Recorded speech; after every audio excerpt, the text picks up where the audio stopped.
जब बनते विनयचार्य जी उसमें एंट्री करी तो उसमें वो अंदर तक गए, बुद्ध विहार तक। उसमें महाबोधि मंदिर जो टेम्पल है उसमें देखा कि उसमें कुछ भगवान बुद्ध के विपरीत कुछ काम वहाँ पर हो रहा है हिंदूवादी विचारधारा के अकॉर्डिंग। तो उन्होंने उस बात को डिस्क्लोज किया पब्लिक के सामने। तो उसके बाद में मूवमेंट पूरे देश में फैल गया। फैलने के बाद में आकाश लामा जी को ये महसूस हुआ कि भाई ये मूवमेंट मैंने शुरू किया था और कहीं ना कहीं ये इनके तरफ ये जो है मूव कर रहा है बनते विनयचार्य जी की तरफ। तो उन्होंने कुछ असामाजिक तत्वों के द्वारा झूठे मुकदमे लगा करके बनते विनयचार्य जी को जेल में डालने का उन्होंने जो है काम किया।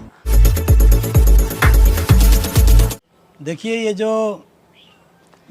जो बोध गया मुक्ति आंदोलन जो चल रहा था तो उसको लेकर के बनते विनयचार्य जो है जेल चले गए हैं।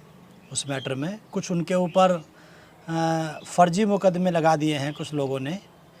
तो उनकी रिहाई के लिए और बोध गया महाबोधि बुद्ध विहार की मुक्ति के आंदोलन को तेज़ गति देने के लिए, इन दोनों उद्देश्य को पूरा करने के लिए तो सरकार की नाक के नीचे नीतीश कुमार जो सीएम हैं उनकी नाक के नीचे पटना में विधानसभा के पास में बिल्कुल हम लोग जो है 23 जुलाई को एक कार्यक्रम करने जा रहे हैं, जिसमें लगभग 1 लाख लोगों को उधर पहुंचाने का अनुमान है। वहां पर लोगों के पहुंचने का अनुमान है। उसमें पूरे देश के और इंक्लूडिंग बिहार सभी साथी लोग वहां पर पहुंचेंगे।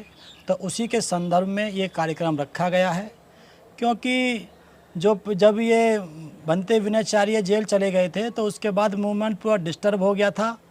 तो डिस्टर्ब होने की वजह से सभी देश के बुद्धिजीवी लोगों ने 3 दिन का विचार गोष्ठी रखी थी कि किसी निष्कर्ष पे हम लोग पहुंचेंगे। तो दिल्ली में 3 दिन का कार्यक्रम हुआ था। उस 3 दिन के कार्यक्रम में एक समिति बनी थी बुद्धिस्ट समन्वय संघ BSS करके, कि भाई ये जो कमेटी है ये पूरे मूवमेंट को लीड करेगी। तो उसी के संदर्भ में फिर ये उन्हीं के बैनर तले 22 जून को पटना में कार्यक्रम आयोजित किया गया। उस कार्यक्रम में बिहार के काफ़ी डिस्ट्रिक्ट्स के लोग उसमें मौजूद थे। तो उन लोगों ने फिर जो है ये तय किया कि भाई हम लोग जो सदन चलेगा तो 21 से लेकर के 25 तक, उसी बीच में 23 जुलाई को हम लोग जो, क्योंकि आखिरी सदन है ये, तो 23 जुलाई को हम लोग वहीं पर धरना प्रदर्शन करेंगे और बड़ा प्रोग्राम करेंगे। तो उन्हीं सब चीज़ को ध्यान में रखते हुए ये कार्यक्रम आयोजित किया गया है 23 जुलाई को पटना में। देखिए अगर कोई खेमा बनता है तो इसको केवल नेगेटिव नहीं लिया जाना चाहिए, क्योंकि ये दुनिया का दस्तूर है। एक विचार के लोग, सही और गलत विचारधारा के लोग एक साथ कभी आ नहीं सकते। हो सकता है आम जनमानस ये सोचेगा कि भाई ये 3 टुकड़ों में क्यों बट गया। ये आकाश लामा जी ने ये जो है मूवमेंट यहाँ पे शुरू किया था, उससे पहले सुरेश साईं बनते जी ने किया था। तो ये लगभग 100 साल से ये मुक्ति का आंदोलन चल रहा है। ब्रिटिश गवर्नमेंट के समय पे भी ये आंदोलन था। अभी लेटेस्ट में जो है कुछ दिन पहले इसको जो है लगभग 3-4 महीने पहले इसको जो है इन्होंने शुरुआत की थी आकाश लामा जी ने। लेकिन उसके बाद जब इस मूवमेंट में बनते विनयचार्य और ऐसे बनते के राहुल जैसे तमाम भिक्खु लोग वहाँ पर पहुँचे, सुमित्र बनते जी भी उसमें पहुँचे थे। 3 महीने से वहाँ पर सभी भिक्खु लोग बैठे थे। तो उसके बाद में ये जब बनते विनयचार्य जी उसमें एंट्री करी तो उसमें वो अंदर तक गए, बुद्ध विहार तक। उसमें महाबोधि मंदिर जो टेम्पल है उसमें देखा कि उसमें कुछ भगवान बुद्ध के विपरीत कुछ काम वहाँ पर हो रहा है हिंदूवादी विचारधारा के अकॉर्डिंग। तो उन्होंने उस बात को डिस्क्लोज किया पब्लिक के सामने। तो उसके बाद में मूवमेंट पूरे देश में फैल गया। फैलने के बाद में आकाश लामा जी को ये महसूस हुआ कि भाई ये मूवमेंट मैंने शुरू किया था और कहीं ना कहीं ये इनके तरफ ये जो है मूव कर रहा है बनते विनयचार्य जी की तरफ। तो उन्होंने कुछ असामाजिक तत्वों के द्वारा झूठे मुकदमे लगा करके बनते विनयचार्य जी को जेल में डालने का उन्होंने जो है काम किया। और काफ़ी दिन से बनते विनयचार्य जी गलत तरीके से जेल में पड़े हुए हैं। उसमें लामा जी की, उनकी टीम की शायद हो सकता है ये मनसा हो कि भाई बनते विनयचार्य यहाँ से हट जाएंगे तो ये मूवमेंट जो है उनकी तरफ मूव कर जाएगा। तो इस वजह से उन्होंने ऐसा सोचा होगा। लेकिन उसके बावजूद भी लामा जी की टीम के भी उसमें सदस्य थे। लामा जी के जो गुरु कहलाए जाते हैं वो भी वहाँ पर मौजूद थे दिल्ली की टीम में। बनते सुमित रतन भी वहाँ पर उस टीम में मौजूद थे। और सभी लोग वहाँ मौजूद थे और बनते के राहुल उस मीटिंग को एंकरिंग कर रहे थे, उसका संचालन कर रहे थे। तो उन्होंने ये कहा था कि भाई ये सब कुछ तय हुआ है, इस तय करने के बावजूद किसी कोई ऑब्जेक्शन हो तो यहीं पर आप अपनी बात ऑब्जेक्शन में रख सकते हैं, कहीं ऐसा ना हो कि यहाँ से जाने के बाद फिर तुम कोई अलग लाइन खींचो। तो वहाँ पर कोई भी नहीं बोला, सबकी सहमति से वो बुद्धिस्ट समन्वय संघ वहाँ पर जो है वहाँ पर बनाया गया। लेकिन उसके बाद में जो है वहाँ पर ये तय हुआ कि भिक्खु संघ जो है उस समिति में, उस संघ में नहीं रहेंगे। भिक्खु का संघ जो ऑलरेडी पहले से चल रहा है हज़ारों साल से, वही चलेगा। वो हमको इंस्ट्रक्शन देंगे उपासक साथियों को, और उपासक साथी इस मूवमेंट को आगे लेकर के चलेंगे।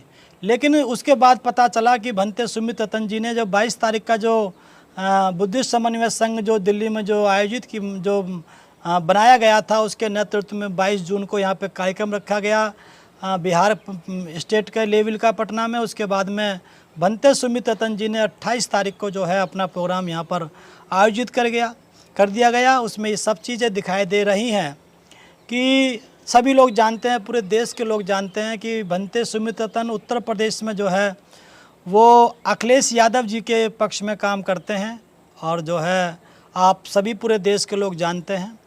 और उसके बाद में अखिलेश यादव जी के जो है बहुत अच्छे संबंध हैं, जो है भंते सुमित रतन जी के बहुत अच्छे संबंध हैं उनसे, अखिलेश यादव जी से। तो ऐसा लगता है उसके बाद में भंते सुमित रतन जी आकर के फिर इधर जो है बिहार में आकर के तेजस्वी यादव जी से मिले हैं। उनकी आपस में रिश्तेदारी हैं, शादी विवाह हुए हैं, और दोनों सीएम लेवल के दोनों मजबूत नेता हैं। तो उन्होंने जो है वहाँ पर कॉल की होगी, और कॉल करने के बाद में भंते सुमित रतन जी जाकर के फिर सीधा जो है जो ये तेजस्वी यादव जी हैं उनसे जाकर के मिलते हैं। अभी उन्होंने 28 तारीख का जो कार्यक्रम किया था उसमें भंते सुमित रतन जी के नेतृत्व में जो कार्यक्रम हुआ था, उसमें तेजस्वी यादव जी के काफ़ी जो है 2-3 मंत्री भी वहाँ पर मौजूद थे। जब उनकी सरकार जब थी, उनके विधायक भी वहाँ पर मौजूद थे। तो कहीं ऐसा लगता है कि वो इस मूवमेंट को उत्तर प्रदेश में अखिलेश यादव जी की तरफ ले जाना चाहते हैं। उन्होंने काफ़ी वोट जो इधर डिस्टर्ब भी किया है, और इधर ये बिहार के अंदर वो तेजस्वी यादव के पक्ष में इस मूवमेंट को ले जाना चाहते हैं। तो इस बारे में ये सब लोगों ने डिसाइड किया कि ये न्याय संगत नहीं है। भगवान बुद्ध का धम्म किसी के पास में ऐसे जाकर के रखने का धम्म नहीं है। इसलिए हम लोग इंडिपेंडेंट तरीके से अपनी एक बात समाज के सामने रखेंगे। उसके बाद समाज तय करेगा कि किसके पक्ष में उनको निर्णय लेना है। अगर हमारी बात गलत होगी तो ये समाज हमें बताएगा, उनकी बात सही है तो वो प्रूफ करें। तो इसलिए कुल मिलाकर के ये तय हुआ कि जब सबकी सहमति से ये सब तय हुआ था दिल्ली के अंदर, तो हमने फिर यहाँ पर ये तय किया है कि हम 23 जुलाई को कार्यक्रम आयोजित करेंगे। भाई देखिए, जब पॉलिटिकल नेता किसी प्रोग्राम में आकर के बैठते हैं तो ऐसा तो उसका इन्फ्लुएंस तो आ ही जाता है। तो लेकिन हम ये भी नहीं कह सकते कि भाई उसका प्रभाव नहीं आना चाहिए। होता है, सबका अपना नज़रिया होता है। बहुत से लोगों का ये कहना है कि जब तक इस आंदोलन का राजनीतिक चोला इस पर नहीं उड़ाया जाएगा तब तक इसमें सफलता नहीं मिलेगी, जब तक ये वोट को प्रभावित नहीं करेगा। क्योंकि साहब कांशीराम भी कहते थे कि किसी भी आंदोलन का औचित्य तभी होता है जब वो सरकार की कुर्सी को हिलाता है। तो इसलिए ऐसा भी हो रहा है, कोई दिक्कत नहीं है। लेकिन ये गलत हो रहा है कि हम उसको नीतीश कुमार जी के पास में जाकर के उस मूवमेंट को हम दे दें जो करने की तैयारी कर रहे हैं भंते सुमित रतन जी।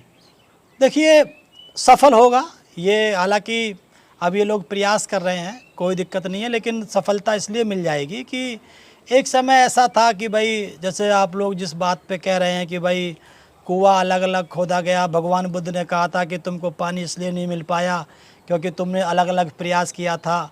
एक साथ प्रयास कर लेते तो ये खुदाई नीचे गहरी हो जाती और उसके बाद में जो है पानी आपको मिल जाता। तो अब ज़माना दूसरा है, अब ज़माना आदमी नहीं खोदता है, अब एक आदमी, एक मशीन ही पूरे कुएं को उसको खोद देती है। तो अब ऐसा कोई ज़रूरी नहीं है कि अगर वो लोग गलत तरीके से प्रयास कर रहे हैं तो हम उनके पीछे जा कर के लग जाएं तो उस कुएं से हमको पानी मिल जाएगा, सफलता मिल जाएगी।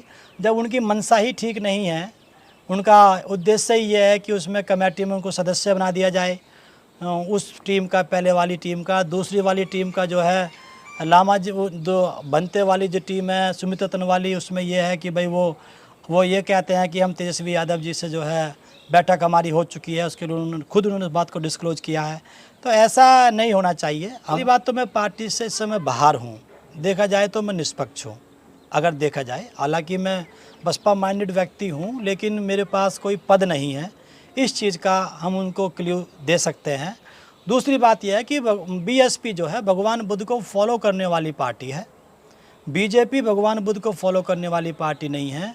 तेजस्वी यादव जी की जो पार्टी है वो भगवान बुद्ध को फॉलो करने वाली पार्टी नहीं है। अगर बीएसपी भगवान बुद्ध के साथ खड़ी है तो इसमें कोई उसका गलत नहीं है। हमने देखा कि उनके पूरे कार्यक्रम में, मैंने दोनों लोगों का कार्यक्रम जो है अटेंड किया था, उसमें एक छोटी सी लाइन पे केवल फोकस किया था कि भाई बनते विनयचार्य को जेल से बाहर कराना है। बाकी 99% जो है उन्होंने अपनी दूसरी बातों पे फोकस किया। तो इस बात से ये आभास होता है कि उनका उद्देश्य बनते विनयचार्य को बाहर निकालना नहीं है, बल्कि इस पूरे मूवमेंट को घेर घोट करके इधर उधर से इकट्ठा करके तेजस्वी यादव के पक्ष में मूवमेंट खड़ा करना उनका उद्देश्य है।